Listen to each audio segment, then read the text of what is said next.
ಸ್ನೇಹಿತರಿಗೆ ತರಗತಿಗೆ ಸ್ವಾಗತ. ತರಗತಿ ಪ್ರಾರಂಭ ಮಾಡೋಕ್ಕಿಂತ ಮುಂಚಿತವಾಗಿ ನಮ್ಮ ಒಂದು ಯೂಟ್ಯೂಬ್ ಚಾನಲಿಗೆ ಸಬ್ಸ್ಕ್ರೈಬ್ ಆಗಿ ಪ್ರತಿನಿತ್ಯ ತರಗತಿಗಳನ್ನು ವೀಕ್ಷಿಸಿ ಅನ್ನುತ್ತಾ ಇವತ್ತಿನ ಒಂದು ತರಗತಿಯನ್ನು ಪ್ರಾರಂಭ ಮಾಡ್ತಾ ಹೋಗ್ತೀನಿ. ಇವತ್ತಿನ ತರಗತಿ ಭಾರತದಲ್ಲಿ ಡಚ್ಚರ ಒಂದು ಅಧಿಕಾರ ಮತ್ತು ಅವನತಿಯನ್ನು ನೋಡ್ತಾ ಹೋಗ್ತೀವಿ. ಈಗಾಗಲೇ ಪೋರ್ಚುಗೀಸರ ಬಗ್ಗೆ ನೋಡ್ತಾ ಹೋಗಿದ್ವಿ. ಇವತ್ತಿನ ತರಗತಿಯೊಳಗೆ ಡಚ್ಚರ ಬಗ್ಗೆ ನೋಡ್ತಾ ಹೋಗೋಣ. ಯಾವ ರೀತಿ ಈ ಪೋರ್ಚುಗೀಸರು 1498ಕ್ಕೆ ನಮ್ಮ ಭಾರತ ದೇಶಕ್ಕೆ ಜಲಮಾರ್ಗದ ಮೂಲಕ ಬರ್ತಾ ಹೋಗ್ತಾರೆ. ಅದೇ ರೀತಿ ಈ ಡಚ್ಚರು ಯಾವಾಗ ಬರ್ತಾ ಹೋಗ್ತಾರಪ್ಪ ಅಂದ್ರೆ 1602 ಅಥವಾ 1602 ಏನು ಮಾಡ್ತಾ ಹೋಗ್ತಾರೆ, ಡಚ್ ಈಸ್ಟ್ ಇಂಡಿಯಾ ಕಂಪನಿ ಏನು ಮಾಡ್ತಾ ಹೋಗ್ತೈತಿ ಭಾರತಕ್ಕೆ ಎದಕ್ಕೆ ಬರ್ತದಪ್ಪ ಅಂದ್ರೆ ವ್ಯಾಪಾರಕ್ಕಾಗಿ ಬರ್ತಾ ಹೋಗ್ತೈತಿ. ವ್ಯಾಪಾರಕ್ಕಾಗಿ ಬಂದು ಏನು ಮಾಡ್ತಾ ಹೋಗ್ತಾರಪ್ಪ ಅಂದ್ರೆ ಸೂರತ್, ಭರೂಚ್, ಕಾಂಬೆ, ಕೊಚ್ಚಿನ್, ನಾಗಪಟ್ಟಣ, ಮಚಿಲಿಪಟ್ಟಣ ಹಾಗೂ ಚಿನ್ಸೋರ್ ಎಂಬಲ್ಲಿ ಏನು ಮಾಡ್ತಾ ಹೋಗ್ತದಪ್ಪ ಅಂದರೆ ವ್ಯಾಪಾರ ಕೇಂದ್ರಗಳನ್ನು ಸ್ಥಾಪನೆ ಮಾಡ್ತಾ ಹೋಗ್ತಾರೆ. 1602ರಲ್ಲಿ ಈ ಡಚ್ ಈಸ್ಟ್ ಇಂಡಿಯಾ ಕಂಪನಿ ಭಾರತಕ್ಕೆ ವ್ಯಾಪಾರಕ್ಕಾಗಿ ಬರ್ತಾ ಹೋಗ್ತೈತಿ. ಭಾರತಕ್ಕೆ ಬಂದು ಏನು ಮಾಡ್ತಾ ಹೋಗ್ತೈತಿ ಸೂರತ್, ಭರೂಚ್, ಕಾಂಬೆ, ಕೊಚ್ಚಿನ್, ನಾಗಪಟ್ಟಣ, ಮಚಿಲಿಪಟ್ಟಣ ಜೊತೆಗೆ ಚಿನ್ಸೋರ್ ಎಂಬಲ್ಲಿ ಏನು ಮಾಡ್ತಾ ಹೋಗ್ತೈತಿ ವ್ಯಾಪಾರದ ಒಂದು ಕೇಂದ್ರಗಳನ್ನು ಸ್ಥಾಪನೆ ಮಾಡ್ತಾ ಹೋಗ್ತಾರೆ. ಜೊತೆಗೆ ಕೇರಳದ ಒಂದು ರಾಜಕೀಯದಲ್ಲಿ ಏನು ಮಾಡ್ತಾ ಹೋಗ್ತಾರೆ, ಕೇರಳದ ಒಂದು ರಾಜಕೀಯದಲ್ಲಿ ಅತ್ಯಂತ ಮಹತ್ವದ ಕಾಲಘಟ್ಟದಲ್ಲಿ ಬದುಕಿ ಮತ್ತು ಅತ್ಯಂತ ಮಹತ್ವದ ಸಂಸ್ಥಾನವನ್ನು ಪರಕೀಯರಿಂದ ರಕ್ಷಿಸಿದಂಥ ವೈನಾಡಿನ ರಾಜ ಯಾರು ಮಾರ್ತಾಂಡವರ್ಮನ ಏನು ಮಾಡ್ತಾ ಹೋಗ್ತಾರಪ್ಪ ಅಂದ್ರೆ ಆ ಒಂದು ವೈನಾಡನ್ನು ಏನದು ಇವ್ರು ಏನು ಮಾಡ್ತಾ ಹೋಗ್ತಾರೆ ಡಚ್ಚರು ಕೇರಳದ ಒಂದು ರಾಜಕೀಯ ವಿಷಯಕ್ಕೆ ಏನು ಮಾಡ್ತಾ ಹೋಗ್ತಾರೆ ಮುಂದಕ್ಕೆ ಹೋಗ್ಬಿಡ್ತಾರೆ. ಆ ಒಂದು ರಾಜಕೀಯದೊಳಗೆ ಏನು ಕೇರಳದ ಒಂದು ರಾಜಕೀಯದೊಳಗೆ ಏನು ಮಾಡ್ತಾ ಹೋಗ್ತೀವಿ ಅಲ್ಲೊಂದು ಸಂಸ್ಥಾನ ಇರ್ತದೆ. ಯಾವುದು ವೈನಾಡು ಅಂತ ಒಂದು ಸಂಸ್ಥಾನ ಇರ್ತದೆ. ಈ ಒಂದು ಕೇರಳದಲ್ಲಿ ಒಂದು ಸಂಸ್ಥಾನ ಇರ್ತದೆ. ಯಾವುದಪ್ಪ ಅಂದ್ರೆ ವೈನಾಡು ಸಂಸ್ಥಾನ ಇರ್ತದೆ. ಈ ವೈನಾಡಿನ ಸಂಸ್ಥಾನದ ರಾಜ ಯಾರಪ್ಪ ಅಂದ್ರೆ ಮಾರ್ತಾಂಡವರ್ಮ. ಯಾವ ವರ್ಮ? ಮಾರ್ತಾಂಡವರ್ಮ ಎಲ್ಲಿರ್ತಾನಪ್ಪ ಅಂದ್ರೆ ವೈನಾಡು ಸಂಸ್ಥಾನದ ರಾಜ ಆಗಿರ್ತಾ ಹೋಗ್ತಾನೆ. ಜೊತೆಗೆ ಈ ಒಂದು 1729ರಿಂದ 1758ರವರೆಗೆ ಈ ವೈನಾಡು ಸಂಸ್ಥಾನವನ್ನು ಆಳಿದಂಥ ಜೊತೆಗೆ ತನ್ನ ಸುತ್ತಮುತ್ತಲಿನ ಸಂಸ್ಥಾನಗಳು ಆ ಪರಕೀಯರ ಅಂದ್ರೆ ಆ ಡಚ್ಚರಿಂದ ಏನು ಮಾಡ್ತಾ ಹೋಗ್ತಾನೆ ಸಂಸ್ಥಾನವನ್ನು ಏನು ಮಾಡ್ತಾ ಹೋಗ್ತಾನಪ್ಪ ಅಂದ್ರೆ ರಕ್ಷಣೆ ಮಾಡ್ತಾ ಹೋಗ್ತಾನೆ. ಯಾರು? ಮಾರ್ತಾಂಡವರ್ಮ. ಮುಂದೆ ಈ ವೈನಾಡು ಸಂಸ್ಥಾನವನ್ನು ಇಡೀ ದೇಶದಲ್ಲಿ ಎತ್ತು ಕಾಣುವಂಥ ರಾಜ್ಯವನ್ನಾಗಿ ಯಾರು ಮಾಡ್ತಾ ಹೋಗ್ತಾರಪ್ಪ ಅಂದ್ರೆ ಮಾರ್ತಾಂಡವರ್ಮ ಮಾಡ್ತಾ ಹೋಗ್ತಾನೆ. ಈ ಒಂದು ಕರಿಮೆಣಸಿನ ಒಂದು ಆಸೆಯಿಂದ ಯಾರು ಬರ್ತಾ ಹೋಗ್ತಾರೆ, ಈ ಕರಿಮೆಣಸಿನ ಒಂದು ಆಸೆಯಿಂದ ವಿದೇಶಿಯರು ಏನು ಮಾಡ್ತಾ ಹೋಗ್ತಾರೆ ನಿರಂತರವಾದ ಆಕ್ರಮಣವನ್ನು ಮಾಡ್ತಾ ಹೋಗ್ತಾರೆ. ಜೊತೆಗೆ ಸಾಮ್ರಾಜ್ಯದ ಒಂದು ದಾವನ್ನು ಏನು ಮಾಡ್ತಾ ಹೋಗ್ತಾರಪ್ಪ ಅಂದ್ರೆ ಆ ಮೆಟ್ಟಿ ನಿಂತಂಥ ಈ ವೈನಾಡು ಅರಸ ಯಾರಪ್ಪ ಅಂದ್ರೆ ಮಾರ್ತಾಂಡವರ್ಮ. ಆಡಳಿತದಲ್ಲಿ ಅನೇಕ ಸುಧಾರಣೆಗಳನ್ನು ಕೈಗೊಳ್ತಾ ಹೋಗ್ತಾನೆ. ಯಾರು? ಮಾರ್ತಾಂಡವರ್ಮ.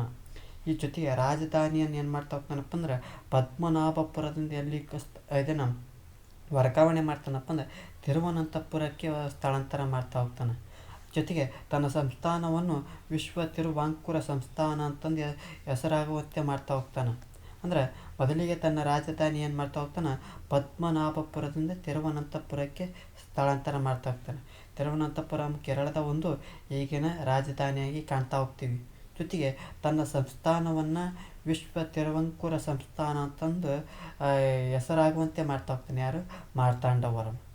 ಈ ಮಾರ್ತಾಂಡವರ್ಮ ಆಡಳಿತಕ್ಕೆ ಬರುವ ಮುಂಚೆ ಏನಾಗಿತ್ತಪ್ಪ ಅಂದ್ರೆ ಆ ವೈನಾಡು ಸಂಸ್ಥಾನದಲ್ಲಿ ಅನೇಕ ಗೊಂದಲಗಳು ಮತ್ತು ಅವ್ಯವಸ್ಥೆಗಳು ಮನೆ ಮಾಡಿರೋದನ್ನು ಕಾಣ್ತಾ ಹೋಗ್ತೀವಿ. ವೈನಾಡಿನ ಅರಸನಾಗಿದ್ದಂಥ ಈ ರಾಮವರ್ಮ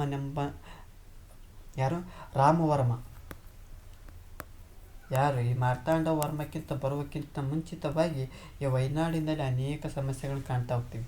ಆ ವೈನಾಡಿನ ಅರಸನಾಗಿದ್ದಂಥ ಈ ರಾಮವರ್ಮನೆಂಬ ಅತ್ಯಂತ ದುರ್ಬಲ ಅರಸನಾಗಿದ್ದ. ಹೀಗಾಗಿ ಈ ಡಚ್ ಈಸ್ಟ್ ಇಂಡಿಯಾ ಕಂಪನಿ ಏನು ಮಾಡ್ತಾ ಹೋಗ್ತೈತೆ ಅತ್ಯಂತ ಪ್ರಬಲ ಸೈನಿಕ ಶಕ್ತಿಯನ್ನು ಹೊಂದಿ ಈ ರಾಜಕೀಯ ಮಹತ್ವಾಕಾಂಕ್ಷೆಯ ಶಕ್ತಿ ಆಗಿತ್ತು. ಹಾಗಾಗಿ ಏನು ಮಾಡ್ತಾ ಹೋಗ್ತಾರೆ ವೈನಾಡಿನ ಸುತ್ತಮುತ್ತಲ ಸಂಸ್ಥಾನಗಳು ಅತ್ಯಂತ ಬಲಿಷ್ಠವಾಗಿರೋದನ್ನು ಕಾಣ್ತಾ ಹೋಗ್ತೀವಿ. ಅಲ್ಲದೆ ವೈನಾಡಿನ ಪಾಳ್ಯಗಾರರು ಸಂಸ್ಥಾನದ ಒಂದು ಅಸಲಿ ಶಕ್ತಿಯಾಗಿ ರಾಜನನ್ನು ಏನು ಮಾಡ್ತಾ ಹೋಗ್ತಾರಪ್ಪ ಅಂದ್ರೆ ದುರ್ಬಲಗೊಳಿಸ್ತಾ ಹೋಗ್ತಾರೆ.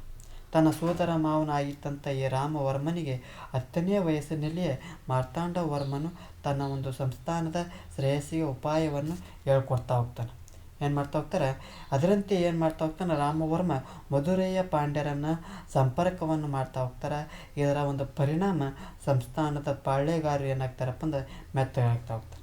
ಹೀಗಾಗಿ ಮಾರ್ತಾಂಡವರ್ಮ ಬಾಲ್ಯದಿಂದಲೇ ಏನು ಮಾಡ್ತಾ ಹೋಗ್ತದಪ್ಪ ಅಂದ್ರೆ ತನ್ನ ಒಂದು ಗಮನವನ್ನು ಸೆಳ್ತಾ ಇದ್ದಾರೆ. ಯಾವ ರೀತಿಯಪ್ಪ ಅಂದ್ರೆ ಈ ಒಂದು ಮಾರ್ತಾಂಡವರ್ಮ ಬರೋಕ್ಕಿಂತ ಮುಂಚಿತವಾಗಿ ವೈನಾಡಿನ ಯಾರು ಆಳ್ವಿಕೆ ಮಾಡ್ತದಪ್ಪ ಅಂದ್ರೆ ರಾಮವರ್ಮ. ಈ ರಾಮವರ್ಮ ಏನಾಗಿತ್ತ ದುರ್ಬಲ ಅರಸ ಆಗಿತ್ತ. ಅಂದರೆ ಸ್ವಲ್ಪ ಏನು ಇಂದ ದುರ್ಬಲ ಅರಸ ಅಂತ ತಿಳ್ಕೊಡಿ. ಈ ದುರ್ಬಲ ಅರಸ ಆಗಿತ್ತಲ್ಲ ಏನು ಮಾಡ್ತಿತ್ತು, ಆ ಒಂದು ವೈನಾಡಿನ ಸುತ್ತಮುತ್ತಲಿನ ಒಂದು ಪ್ರದೇಶಗಳು ಜೊತೆಗೆ ಡಚ್ ಈಸ್ಟ್ ಇಂಡಿಯಾ ಕಂಪನಿ ಏನಾಗಿತ್ತಪ್ಪ ಅಂದ್ರೆ ಬಲಿಷ್ಠವಾಗಿತ್ತು. ಹೀಗಾಗಿ ಈ ವೈನಾಡಿನ ಪಾಳ್ಯಗಾರರು ಸಂಸ್ಥಾನದ ಅಸಲಿ ಶಕ್ತಿ ಆಗಿತ್ತಂತ ಈ ಏನು ಪಾಳ್ಯಗಾರರು ಆ ರಾಜನನ್ನು ಏನು ಮಾಡ್ತಾ ಹೋಗ್ತಾರೆ, ದುರ್ಬಲಗೊಳಿಸ್ತಾ ಹೋಗ್ತಾರೆ. ಹೀಗಾಗಿ ತನ್ನ ಸೋದರ ಮಾವನಾಗಿತ್ತಂಥ ಈ ರಾಮವರ್ಮನಿಗೆ 10ನೇ ವಯಸ್ಸಿನೊಳಗೆ ಈ ಮಾರ್ತಾಂಡವರ್ಮ ಏನು ಮಾಡ್ತಾ ಹೋಗ್ತಾನಪ್ಪ ಅಂದ್ರೆ ಒಂದು ಉಪಾಯ, ಒಂದು ಐಡಿಯಾ ಹೇಳ್ಕೊಡ್ತಾನೆ. ಏನಂತ ಹೇಳ್ತಾನೆ, ನೀನು ರಾಮವರ್ಮ ಏನಂತ ಹೇಳ್ತಾನೆ, ನೀನು ಮಧುರೈ ಪಾಂಡ್ಯರನ್ನು ಸಂಪರ್ಕಿಸು ಅಂತ ಹೇಳ್ತಾ ಹೋಗ್ತಾನೆ. ಅದರಂತೆ ಏನು ಮಾಡ್ತಾ ಹೋಗ್ತಾನೆ ಈ ರಾಮವರ್ಮ ಮಧುರೈನ ಪಾಂಡ್ಯರನ್ನು ಏನು ಮಾಡ್ತಾ ಹೋಗ್ತಾನೆ, ಸಂಪರ್ಕ ಮಾಡ್ತಾ ಹೋಗ್ತಾನೆ. ಇದರಿಂದ ಪರಿಣಾಮ ಏನಾಗ್ತೈತಪ್ಪ ಅಂದ್ರೆ ಆ ಪಾಳ್ಯಗಾರ ಏನಾಗ್ತಾರೆ, ಮೆತ್ತಗೆ ಆಗ್ತಾ ಹೋಗ್ತಾರೆ. ಹೀಗಾಗಿ ಬಾಲ್ಯದಲ್ಲೇ ಕೂಡ ತನ್ನದೇ ಆದಂಥ ಚಾಣಾಕ್ಷತನವನ್ನು ನೋಡ್ತಾ ಹೋಗ್ತೀವಿ. ಈ ರಾಮವರ್ಮನ ನಂತರದಲ್ಲಿ 24ನೇ ವಯಸ್ಸಿನಲ್ಲಿ ಮಾರ್ತಾಂಡವರ್ಮ ಏನಾಗ್ತಾನಪ್ಪ ಅಂದ್ರೆ ಅಧಿಕಾರಕ್ಕೆ ಬರ್ತಾ ಹೋಗ್ತಾನೆ. ಅಧಿಕಾರಕ್ಕೆ ಬಂದು ವೈನಾಡಿನ ಸಂಸ್ಥಾನದ ಗಡಿಯನ್ನು ವಿಸ್ತರಿಸಲು 50,000 ಸೈನಿಕರ ಸೈನ್ಯವನ್ನು ಕಡಿತಾ ಹೋಗ್ತಾನೆ. ಎಷ್ಟು ಸಾವಿರ ಸೈನಿಕ? 50,000 ಸೈನಿಕರ ಸೈನ್ಯವನ್ನು ಕಟ್ತಾ ಹೋಗ್ತೀನಿ. ಅದಕ್ಕೆ ವೈನಾಡ್ ಸಂಸ್ಥಾನದ ಗಡಿಯನ್ನು ವಿಸ್ತರಣೆ ಮಾಡೋಕ್ಕಾಗಿ, ಜೊತೆಗೆ ಆ ಎಲ್ಲಿ ಮೆಣಸು ಬೆಳೆಯುವಂಥ ಪ್ರದೇಶಗಳನ್ನು ತನ್ನ ಕೈವಶ ಮಾಡಿಕೊಡ್ತಾ ಹೋಗ್ತಾನೆ. ಅಂದ್ರೆ ಈ ಎಲ್ಲಿ ಮೆಣಸು ಬೆಳಿತಾವಲ್ಲ ಆ ಮೆಣಸು ಬೆಳೆಯುವಂಥ ಪ್ರದೇಶಗಳನ್ನು ವಶಪಡಿಸ್ಕೊಳ್ತಾ ಹೋಗ್ತಾನೆ. ಈಗಾಗಲೇ ಆ ಕರಿಮೆಣಸಿನ ವ್ಯಾಪಾರದಲ್ಲಿ ಹಿಡಿತ ಸಾಧಿಸಿದಂಥ ಈ ಡಚ್ಚರನ್ನು ಸೆದೆಬಡಿಯಲು ಅನೇಕ ರಣತಂತ್ರಗಳನ್ನು ಚಕ್ರವ್ಯೂಹಗಳನ್ನು ಏನು ಮಾಡ್ತಾ ಹೋಗ್ತಾನೆ ಈ ಮಾರ್ತಾಂಡವರ್ಮನು ಎಣಿತಾ ಹೋಗ್ತಾನೆ. ಅಂದರೆ ಬದಲಿಗೆ ಬಂದಾಗ ಯಾರು ರಾಮವರ್ಮ ದುರ್ಬಲತಾಗಿ ಏನು ಮಾಡ್ತಾ ಹೋಗ್ತು, ಆ ಕರಿಮೆಣಸಿನ ವ್ಯಾಪಾರದಲ್ಲಿ ಯಾರು ಹಿಡಿತ ಸಾಧಿಸಿದ್ದಪ್ಪ ಅಂದ್ರೆ ಡಚ್ಚರು. ಆಗ ತದನಂತರದಲ್ಲಿ 24ನೇ ವಯಸ್ಸಿನೊಳಗೆ ಈ ಮಾರ್ತಾಂಡವರ್ಮ ಬರ್ತಾ ಹೋಗ್ತಾನೆ. ತನ್ನ ಒಂದು ವೈನಾಡ್ ಸಂಸ್ಥಾನವನ್ನು ಗಡಿಯನ್ನು ವಿಸ್ತರಣೆ ಮಾಡೋ ಸಲುವಾಗಿ 50,000 ಸೈನಿಕರ ಒಂದು ಸೈನ್ಯವನ್ನು ಕಟ್ತಾ ಹೋಗ್ತಾನೆ. ಜೊತೆಗೆ ಆ ಮೆಣಸು ಬೆಳೆಯುವಂಥ ಪ್ರದೇಶಗಳನ್ನು ವಶಪಡಿಸಿಕೊಳ್ತಾ ಹೋಗ್ತಾನೆ. ಆ ಕರಿಮೆಣಸಿನ ವ್ಯಾಪಾರದಲ್ಲಿ ಹಿಡಿತ ಹೊಂದಿತ್ತಂಥ ಈ ಡಚ್ಚನ್ನು ಸೆದೆಬಡಿಸೋ ಸಲುವಾಗಿ ಏನು ಮಾಡ್ತಾ ಹೋಗ್ತಾನೆ, ರಣತಂತ್ರಗಳನ್ನು ಹೇಳ್ತಾ ಹೋಗ್ತಾನೆ. ಏನು ಮಾಡ್ತಾ ಹೋಗ್ತಾನಪ್ಪ ಅಂದ್ರೆ ಸುತ್ತಮುತ್ತಲಿನ ಪಾಳ್ಯಗಾರರು ಮತ್ತು ಸಂಸ್ಥಾನಿಕರನ್ನು ತನ್ನ ಹಿಡಿತದಲ್ಲಿಟ್ಟುಕೊಂಡು ಅವರನ್ನು ಡಚ್ಚರ ವಿರುದ್ಧ ಏನು ಮಾಡ್ತಾ ಹೋಗ್ತಾನೆ, ನಿಲ್ಲಿಸ್ತಾ ಹೋಗ್ತಾನೆ. ಯಾರನ್ನ? ಪಾಳ್ಯಗಾರರನ್ನ ಮತ್ತು ಸಂಸ್ಥಾನಿಕರನ್ನು ಏನು ಮಾಡ್ತಾ ಹೋಗ್ತಾನೆ, ಡಚ್ಚರ ವಿರುದ್ಧ ನಿಲ್ಲಿಸ್ತಾ ಹೋಗ್ತಾನೆ. ಕಾಯಕುಳಂ, ಕೊಚ್ಚಿ, ಪುರಕಾಡ್,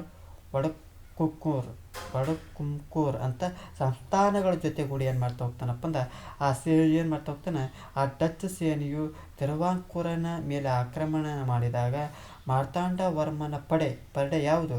ಕಾಯಂಕುಳಂ, ಕೊಚ್ಚಿ, ಪುರಕಾಡ್, ವಡಕುಂಕೂರ್ ಈ ಸಂಸ್ಥಾನಗಳ ಪಡೆ ಆ ಡಚ್ ಕೋಟವನ್ನು ಏನು ಮಾಡ್ತಾ ಹೋಗ್ತೈತಪ್ಪ ಅಂದ್ರೆ ಸೋಲಿಸ್ತಾ ಹೋಗ್ತೈತಿ.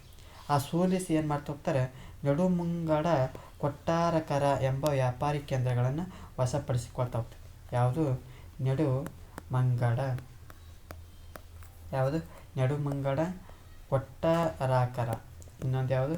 ಕೊಟ್ಟಾರಕರ. ನಡುಮಂಗಡ ಮತ್ತು ಕೊಟ್ಟಾರಕರ ವ್ಯಾಪಾರಿ ಕೇಂದ್ರಗಳನ್ನು ಏನು ಮಾಡ್ತಾ ಹೋಗ್ತದೆ, ವಶಪಡಿಸಿಕೊಳ್ತಾ ಹೋಗ್ತದೆ. ಅಲ್ಲದೆ ಆ ಮಾರ್ತಾಂಡವರ್ಮನು ನಾವೆಂದು ಮೆಣಸಿನ ವ್ಯಾಪಾರದ ಹಕ್ಕನ್ನು ಪರಕೀಯರಿಗೆ ಬಿಟ್ಟು ಕೊಡೆವು ಎಂಬುದು ಡಚ್ಚರಿಗೆ ಏನು ಮಾಡ್ತಾ ಹೋಗ್ತಾನೆ, ಖಾರವಾಗಿ ಪತ್ರ ಬರಿತಾ ಹೋಗ್ತಾನೆ. ಹಂಗೆ ಹುಮ್ಮಸ್ನಿಗೆ ಹಂಗೆ ಬರಿತಾ ಹೋಗ್ತಾನೆ. ಏನಂತ ಬರಿತಾನೆ ಅಂದ್ರೆ ಡಚ್ಚರಿಗೆ ನಾವೆಂದು ಮೆಣಸಿನ ವ್ಯಾಪಾರದ ಹಕ್ಕನ್ನು ಬೇರೆ ದೇಶದವರಿಗೆ ಪರಕೀಯರಿಗೆ ಬಿಟ್ಟು ಕೊಡೋಂಗಿಲ್ಲ ಅಂತಂದು ಪತ್ರವನ್ನು ಕಳಿಸ್ತಾನೆ. ಯಾರಿಗೆ? ಡಚ್ಚರಿಗೆ. ಜೊತೆಗೆ 1441 ಡಚ್ ಈಸ್ಟ್ ಇಂಡಿಯಾ ಕಂಪನಿ ಏನು ಮಾಡ್ತಾ ಹೋಗ್ತೈತಿ, ಈ ಕೊಟ್ಟಾರಕರ ಅಂದರೆ ನಡುಮಂಗಡ ಮತ್ತು ಕೊಟ್ಟಾರಕರನ್ನು ಏನು ಮಾಡ್ತಾ ಹೋಗ್ತಾರೆ, ಈ ಡಚ್ಚನ್ನು ಸೋಲಿಸುವಂಥ ಸಂದರ್ಭದೊಳಗೆ ಏನು ಮಾಡ್ತಾ ಹೋಗ್ತಾರೆ, ವಶಪಡಿಸಿಕೊಳ್ತಾ ಹೋಗ್ತಾರೆ. ಈ ಕೊಟ್ಟಾರಕರ ಸಂಸ್ಥಾನವನ್ನು ಮುಂದಿಟ್ಟುಕೊಂಡು, ಯಾವ ಸಂಸ್ಥಾನ? ಈ ಕೊಟ್ಟಾರಕರ ಸಂಸ್ಥಾನವನ್ನು ಮುಂದಿಟ್ಟುಕೊಂಡು ಏನು ಮಾಡ್ತಾ ಹೋಗ್ತಾರೆ, ತಿರುವಾಂಕೂರನ ಮೇಲೆ ಯುದ್ಧವನ್ನು ಸಾರ್ತಾ ಹೋಗ್ತಾರೆ. ಯಾರು? ಈ ಡಚ್ಚರು. ಎಲ್ಲಿ? 1741. ಈ ಡಚ್ಚರ್ ಏನು ಮಾಡ್ತಾ ಹೋಗ್ತಾರೆ, ಡಚ್ಚರ ಜೊತೆಗೆ ಸ್ಥಳೀಯ ಸಂಸ್ಥಾನಗಳು ಸೇರ್ಕೊಳ್ತಾ ಹೋಗ್ತವೆ. ಅವ್ರ ಜೊತೆಗೆ ಯಾರು ಡಚ್ಚರು ಒಬ್ಬರ ಬರಂಗಿಲ್ಲ, ಆ ಡಚ್ಚರ ಜೊತೆಗೆ ಈ ಸ್ಥಳೀಯ ಸಂಸ್ಥಾನಗಳು ಸೇರ್ಕೊಳ್ತಾ ಹೋಗ್ತವೆ. ಆದರೆ ಮಾರ್ತಾಂಡ ವರ್ಮನ ಸೈನ್ಯ ಆ ದಾಳಿಯನ್ನು ಏನು ಮಾಡ್ತಾ ಹೋಗ್ತೈತಿ, ಸಮರ್ಥವಾಗಿ ಮಟ್ಟಿಸ್ತಾ ಹೋಗ್ತಾನೆ. ಡಚ್ಚರು ಬರ್ರಿ ಇನ್ನೊಬ್ಬರ ಜೊತೆ ಸ್ಥಳೀಯ ಸಂಸ್ಥಾನ ಕರ್ಕೊಂಡು ಮಾರ್ತಾಂಡ ವರ್ಮ ಎದುರಂಗಲ್ಲ ಅಂತ. ಮಾರ್ತಾಂಡ ವರ್ಮನ ಆ ಸೈನ್ಯ ಏನು ಮಾಡ್ತೈತಿ, ಆ ದಾಳಿಯನ್ನು ಸಮರ್ಥವಾಗಿ ಏನು ಮಾಡ್ತಾ ಹೋಗ್ತೈತಿ, ಹಿಮ್ಮಟ್ಟಿಸ್ತಾ ಹೋಗ್ತೈತಿ. ಈ ಒಂದು ಡಚ್ ಪಡೆಗಳು ಏನು ಮಾಡ್ತಾ ಹೋಗ್ತಾವಪ್ಪ ಅಂದ್ರೆ ಆ ಕೊಚ್ಚಿನಿಗೆ ಹಿಂತಿರುಗ್ತಾ ಹೋಗ್ತವೆ. ಎಲ್ಲಿಗೆ? ಕೊಚ್ಚಿನಿಗೆ ಬರ್ತಾ ಹೋಗ್ತವೆ.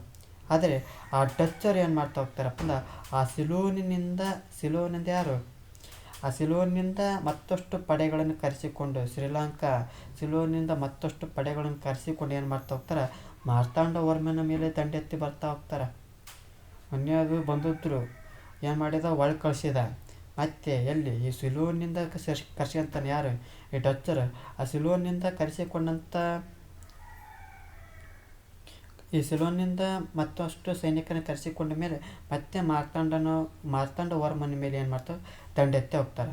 1441 ಆಗಸ್ಟ್ 10ರಂದು ಕೊಳಚಲ್ ಎಂಬಲ್ಲಿ ಏನು ಮಾಡ್ತಪ್ಪ ಅಂದ್ರೆ ಈ ಮಾರ್ತಾಂಡ ವರ್ಮ ಮತ್ತು ಡಚ್ಚರ ನಡುವೆ 4 ದಿನಗಳ ಭೀಕರ ಕದನ ಆಗ್ತೈತಿ.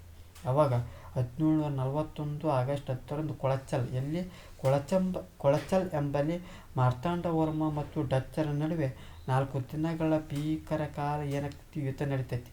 ಅಂತಿಮವಾಗಿ ಈ ಯುದ್ಧದೊಳಗೆ ಯಾರು ಗೆಲ್ತಾರಪ್ಪ ಅಂದ್ರೆ ಮಾರ್ತಾಂಡ ವರ್ಮ ಅಂದ್ರೆ ತಿರುವಾಂಕೂರ ಸೈನ್ಯ ಏನಾಗ್ತೈತಿ, ಮೇಲುಗೈ ಸಾಧಿಸ್ತಾ ಹೋಗ್ತೈತಿ. ಜೊತೆಗೆ 24 ಪ್ರಮುಖ ಡಚ್ ಅಧಿಕಾರಿಗಳು ಏನಾಗ್ತಾರೆ, ಯುದ್ಧ ಕೈದಿಗಳಾಗ್ತಾರೆ, ಸೈನಿಕರಲ್ಲ. 24 ಪ್ರಮುಖ ಡಚ್ ಅಧಿಕಾರಿಗಳು ಯುದ್ಧ ಕೈದಿಗಳಾಗ್ತಾರೆ.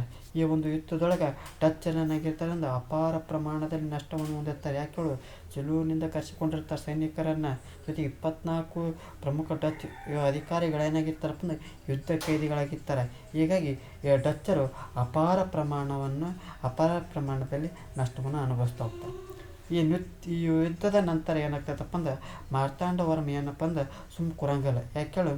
ಒಮ್ಮೆ ಸುಮ್ಮನೆ ಅದೇ, 2 ಸುಮ್ಮನೆ ಅದೇ, 3-4 ಬಂದಪ್ಪ ಏನು ಮಾಡಲಿ ಅಂತಂದು ಈ ಮಾರ್ತಾಂಡ ವರ್ಮ ಸುಮ್ಮ ಕುಂದ್ರಂಗಲ್ಲ. ಏನು ಮಾಡ್ತಾ ಹೋಗ್ತಾನೆ, ಇಡೀ ದಕ್ಷಿಣ ಭಾರತದಿಂದ ಡಚ್ಚರನ್ನು ಕಿತ್ತೊಯ್ಬೇಕಂದು ಪಣ ತೋರ್ತಾ ಹೋಗ್ತಾನೆ. ಇವ್ರು ಹಿಂಗಾಗ್ಬಿಟ್ಟಪ್ಪ ಅಂತ ಸರಿ ಅಲ್ತಿ ಅಂದು ಏನು ಮಾಡ್ತಾ ಹೋಗ್ತಾನೆ, ಈ ದಕ್ಷಿಣ ಭಾರತದಿಂದ ಈ ಡಚ್ಚರ್ನ ಏನು ಮಾಡಬೇಕು, ಕಾಂಗ್ರೆಸ್ ಗಿಡ ಕಿತ್ತು ಒಗ್ದಂಗೆ ಇವ್ರನ್ನೂ ಒಗಿಬೇಕಂತಂದು ಏನು ಮಾಡ್ತಾ ಹೋಗ್ತಾನೆ, ನಿಶ್ಚಯ ಮಾಡ್ತಾ ಹೋಗ್ತಾನೆ, ಆ ಪಣ ತೋರ್ತಾ ಹೋಗ್ತಾನೆ. ಹೀಗಾಗಿ ಕೇರಳ ಮತ್ತು ತಮಿಳುನಾಡಿನಲ್ಲಿ ಮೆಣಸಿನ ವ್ಯಾಪಾರದಲ್ಲಿ ಹಕ್ಕನ್ನು ಸ್ಥಾಪನೆ ಮಾಡ್ತಾ ಹೋಗ್ತಾನೆ. ಮೆಣಸಿನ ವ್ಯಾಪಾರದಲ್ಲಿ ಹಕ್ಕನ್ನು ಸ್ಥಾಪಿಸ್ತಾ ಹೋಗ್ತಾರೆ. ಆ ಡಚ್ಚರ ಹಿಡಿತದಲ್ಲಿದ್ದಂಥ ಬಂದರುಗಳನ್ನ ಏನು ಮಾಡ್ತಾ ಹೋಗ್ತಾನೆ, ಮರಳಿ ಪಡಿತಾ ಹೋಗ್ತಾನೆ. ಯಾರ ಹಿಡಿತದಲ್ಲಿ, ಈ ಡಚ್ಚರ ಹಿಡಿತದಲ್ಲಿದ್ದಂಥ ಈ ಬಂದರುಗಳನ್ನ ಏನು ಮಾಡ್ತಾ ಹೋಗ್ತಾನೆ, ಮರಳಿ ಪಡಿತಾ ಹೋಗ್ತಾನೆ. ಹೀಗಾಗಿ ಈ ಮಾರ್ತಾಂಡ ವರ್ಮನ ಒಂದು ಆಳ್ವಿಕೆಯಲ್ಲಿ ಆ ಕೊಚ್ಚಿ ವಿಶ್ವದ ಒಂದು ಪ್ರಮುಖ ಸಾಂಬಾರ್ ಪದಾರ್ಥಗಳ ಕೇಂದ್ರವಾಗಿ ಏನಾಗ್ತೈತಪ್ಪ ಅಂದ್ರೆ ಗುರುತಿಸ್ತಾ ಹೋಗ್ತೈತಿ. ಯಾರ ಒಂದು ಆಳ್ವಿಕೆ ಕಾಲದೊಳಗೆ, ಮಾರ್ತಾಂಡ ವರ್ಮನ ಒಂದು ಆಳ್ವಿಕೆಯೊಳಗೆ ಇದೊಂದು ಕೊಚ್ಚಿ ಅನ್ನೋದು ಪ್ರಮುಖ ಬಂದರು ಅಂದ್ರೆ ವಿಶ್ವದ ಪ್ರಮುಖ ಸಾಂಬಾರು ಪದಾರ್ಥಗಳ ಕೇಂದ್ರವಾಗಿ ಗುರುತಿಸ್ತಾ ಹೋಗ್ತೈತಿ. ಜೊತೆಗೆ ಈ ತಿರುವಂಕೂರ ಸಂಸ್ಥಾನ ಅತ್ಯಂತ ಶ್ರೀಮಂತ ಸಂಸ್ಥಾನ ಆಗ್ತೈತಿ. ಅಂತಿಮವಾಗಿ 1753 ಆಗಸ್ಟ್ 15ರಂದು ಏನಾಗ್ತೈತಪ್ಪ ಅಂದ್ರೆ ಒಂದು ಒಪ್ಪಂದ ಆಗ್ತೈತಿ. ಏನಂತ ಒಪ್ಪಂದ ಆಗ್ತೈತಿ, ಈ ಒಂದು ಡಚ್ ಪಡೆಗಳು ತಮ್ಮ ಒಂದು ಸಂಪೂರ್ಣ ಅಧಿಕಾರವನ್ನು ತಿರುವಾಂಕೂರಿಗೆ ಒಪ್ಪಿಸಿ ಏನಾಗ್ತಾವಪ್ಪ ಅಂದ್ರೆ ಶರಣಾಗ್ತಾ ಹೋಗ್ತವೆ. ಯಾವಾಗ? 1753 ಆಗಸ್ಟ್ 15ರಂದು ಆ ಡಚ್ ಪಡೆಗಳು ತಮ್ಮ ಒಂದು ಸಂಪೂರ್ಣ ಅಧಿಕಾರವನ್ನು ತಿರುವಾಂಕೂರಿಗೆ ಒಪ್ಪಿಸಿ ಏನಾಗ್ತಾವಪ್ಪ ಅಂದ್ರೆ ಶರಣಾಗ್ತಾ ಹೋಗ್ತವೆ. ಹೀಗೆ ಮಾರ್ತಾಂಡ ವರ್ಮನ ಒಂದು ಆಡಳಿತ ಭಾರತದ ಇತಿಹಾಸದಲ್ಲಿ ಪ್ರಮುಖ ಕಾಲಘಟ್ಟವಾಗಿ ಗುರುತಿಸಲ್ಪಡ್ತೈತೆ. ಭಾರತದಲ್ಲಿ ಇಂಗ್ಲಿಷರ ಒಂದು ಏಳಿಗೆ ಮತ್ತು ಡಚ್ಚರ ಒಂದು ಆಗ್ನೇಯ ಏಷ್ಯಾದಲ್ಲಿ ವಶಪಡಿಸಿಕೊಂಡಂಥ ದ್ವೀಪಗಳಲ್ಲಿ ಹೆಚ್ಚು ಆಸಕ್ತರಾಗ್ತಾರೆ. ಅಂದ್ರೆ ಈ ಡಚ್ಚರ್ ಮತ್ತು ನಮ್ಮ ದೇಶ ಬಿಡ್ತಾರೆ, ಮತ್ತೆ ಹೋಗ್ತಾರೆ ಆಗ್ನೇಯ ಏಷ್ಯಾಗಳು ಯಾವುದು, ಇಂಡೋನೇಷಿಯಾ, ಸುಮಾತ್ರಾ, ಜಾವಾ ಇಂಥ ದೇಶಗಳಿಗೆ ಏನು ಮಾಡ್ತಾ ಹೋಗ್ತಾರೆ, ಹೆಚ್ಚು ಆಸಕ್ತರಾಗ್ತಾ ಹೋಗ್ತಾರೆ. ಭಾರತದಲ್ಲಿ ಒಂದು ಡಚ್ಚರ ಅಧಿಕಾರ ಏನಾಗ್ತೈತಪ್ಪ ಅಂದ್ರೆ ಅವನತಿಗೆ ಕಾರಣ ಆಗ್ತೈತಿ. ಅಂದ್ರೆ ಏನಾಗ್ತೈತಪ್ಪ ಅಂದ್ರೆ ಈ ಮಾರ್ತಾಂಡ ವರ್ಮನ ನಿರಂತರ ಯುದ್ಧದಲ್ಲೇ ಡಚ್ಚರು ಮುಳುಗಿ ಹೋಗ್ತಾರೆ. ಇತ್ತಾಗ ಯಾವ ಕಡೆಗೂ ಹೋಗಂಗಿಲ್ಲ. ಏನು ಅವ್ರದ್ದೇನು ದೃಷ್ಟಿಯನ್ನು ಮಾರ್ತಾಂಡ ವರ್ಮನನ್ನು ಸೋಲಿಸ್ಬೇಕು. ಮಾರ್ತಾಂಡ ವರ್ಮನ ಅವನದೇನು ಇಚ್ಛೆ ಏನಪ್ಪ ಅಂದ್ರೆ ಡಚ್ಚರನ್ನು ದಕ್ಷಿಣ ಭಾರತದಿಂದ ಓಡಿಸ್ಬೇಕು ಅನ್ನೋದು ಅವರ ಒಂದು ನಿರಂತರ ಒಂದು ದ್ವೇಷ ಆಕ್ರಮಣದಿಂದ ಈ ಡಚ್ಚರು ಏನಾಗ್ತಾರೆ ಭಾರತದಲ್ಲಿ ಅಧಿಕಾರದಿಂದ ಅವನತಿಯನ್ನು ಕಾಣ್ತಾ ಹೋಗ್ತಾರೆ. ಇಲ್ಲಿ ಪ್ರಮುಖ ಒಂದು ಅಂಶಗಳನ್ನು ನೋಡ್ತಾ ಹೋಗೋಣ. ಕೋಟಿಗಳು ಅಂತ ನೋಡ್ತಾ ಹೋಗ್ತೀವಿ. ಕೋಟಿಗಳು ಅಂದರೆ ಏನಪ್ಪ ಅಂದ್ರೆ ವ್ಯಾಪಾರಿ ವಸ್ತುಗಳ ದಾಸ್ತಾನುಗಳ ಮಳಿಗೆಗಳಾಗಿತ್ತು. ಅಂದ್ರೆ ಈ ಕೋಟಿಗಳು ಅಂದರೆ ಏನಪ್ಪ ಅಂದ್ರೆ ಒಂದು ರೀತಿಯ ಉಗ್ರಾಣಗಳು ಅಂತ ಕರ್ತಾರೆ. ಅಂದರೆ ವ್ಯಾಪಾರಿ ವಸ್ತುಗಳ ದಾಸ್ತಾನುಗಳು ಮಳಿಗೆಗಳನ್ನು ಈ ಒಂದು ಕೊಠಡಿಯೊಳಗೆ ಏನು ಮಾಡ್ತಾಯಿದ್ರು, ಇಡ್ತಾಯಿದ್ರು. ಈ ರೀತಿಯಾಗಿ ಈ ತಿರುವಾಂಕೂರ್ನ ಸಿಂಹನಾದಂಥ ಈ ರಾಜ ಮಾರ್ತಾಂಡವರ್ಮ ಏನಪ್ಪ ಅಂದ್ರೆ ಪ್ರಮುಖವಾಗಿ ದಕ್ಷಿಣ ಭಾರತದಲ್ಲಿ ತನ್ನದೇ ಆದಂಥ ಛಾಪನ್ನು ಮೂಡಿಸ್ತಾ ಹೋಗ್ತಾನೆ. ಈ 1741ರಲ್ಲಿ ಕುಳಚಲ್ ಕದನದೊಳಗೆ ಏನು ಮಾಡ್ತಾ ಹೋಗ್ತಾರೆ, ಈ ಡಚ್ ಈಸ್ಟ್ ಇಂಡಿಯಾ ಕಂಪನಿಯನ್ನು ಸೋಲಿಸ್ತಾ ಹೋಗ್ತಾರೆ. ಜೊತೆಗೆ ಏನಾಗ್ತೈತಿ, ಇಲ್ಲಿ ಅವನೊಂದು ಮಾತು ಹೇಳ್ತಾ ಹೋಗ್ತಾನೆ. ಏನು ಹೇಳ್ತಾನಪ್ಪ ಅಂದ್ರೆ, ನಾವಿಂದು ಮೆಣಸಿನ ವ್ಯಾಪಾರದ ಹಕ್ಕನ್ನು ಪರಕೀಯರಿಗೆ ಬಿಟ್ಟು ಕೊಡೆಯತ್ತಂದು ಯಾರಿಗೆ ಪತ್ರ ಬರೀತಾನಪ್ಪ ಅಂದ್ರೆ ಈ ಡಚ್ಚರಿಗೆ ಪತ್ರವನ್ನು ಬರಿತಾ ಹೋಗ್ತಾನೆ. ಇದು ಯಾರಪ್ಪ ಅಂದ್ರೆ, ಹೀಗಾಗಿ ಅಕ್ವಚ್ ಏನಾಗತ್ತಪ್ಪ ಅಂದ್ರೆ ವಿಶ್ವದ ಪ್ರಮುಖ ಸಾಂಬಾರ್ ಪದಾರ್ಥಗಳ ಕೇಂದ್ರ ಆಗೋದನ್ನು ಕಾಣ್ತಾ ಹೋಗ್ತೀವಿ. ಇದಿಷ್ಟೇನಪ್ಪ ಅಂದ್ರೆ ಡಚ್ಚರ ಒಂದು ಅಧಿಕಾರ ಮತ್ತು ಅವನತಿಯನ್ನು ತಿಳ್ಕೊಳ್ತಾ ಹೋದ್ವಿ. ಈ ಒಂದು ತರಗತಿ ಇಷ್ಟ ನಮ್ಮ ಒಂದು ಯೂಟ್ಯೂಬ್ ಚಾನಲಿಗೆ ಸಬ್ಸ್ಕ್ರೈಬ್ ಆಗಿ, ಜೊತೆಗೆ ಈ ಒಂದು ತರಗತಿ ಇಷ್ಟ ಲೈಕ್ ಮಾಡಿ, ಎಲ್ಲ ಡಿಸ್ಲೈಕ್ ಮಾಡಿ. ಏನಾದರೂ ದೋಷಗಳು ಮತ್ತು ನಿಮ್ಮ ಒಂದು ಅಭಿಪ್ರಾಯಗಳನ್ನು ಕಮೆಂಟ್ ಬಾಕ್ಸ್ನ ಮೂಲಕ ತಿಳಿಸಿ ಅಂತ ಇವತ್ತಿನ ಒಂದು ತರಗತಿಯನ್ನು ಮುಗಿಸ್ತಾ ಇದ್ದೀನಿ. ಎಲ್ಲರಿಗೂ ಧನ್ಯವಾದಗಳು.